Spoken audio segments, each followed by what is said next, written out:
Weather Update. Weather Update. Mga kabrigada, patuloy na minomonitor ng pag-asa ang dalawang low pressure area sa loob po ng Philippine Area of Responsibility. Ang unang LPA na Mataan sa layong 1,140 kilometers silangan po ng Central Luzon. At ito ay may mataas na tsansa na maging isang ganap na bagyo. Habang isang LPA naman na may katamtamang tsansa na maging isang bagyo ay huling namataan sa layong 370 kilometers silangan po ng Calayan, Cagayan. Yun hong buntot o yung trough ng LPA ang magdadala po ng maulang panahon ngayong araw sa Cagayan Valley.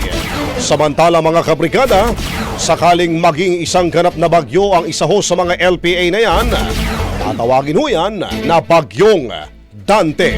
Ngayong araw naman, bukod nga ho sa mga binapatayang LPA, patuloy din nakaapekto sa bansa ang umiiral na habagat o yung southwest monsoon.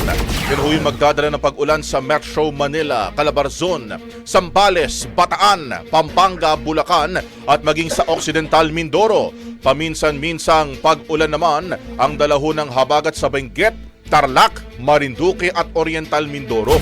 Maulap na kalingitan naman na may kalat-kalat pa rin na pag-ulan ang asahan ngayong araw sa Visayas, nalalabing bahagi ng Luzon, Zamboanga Peninsula, Farm, Soxargen at maging sa Davao Region. Bahagyang maulap na kalangitan naman na may panaka-rin pag-ulan ng dala ng habagat sa nalalabing bahagi ng Mindanao.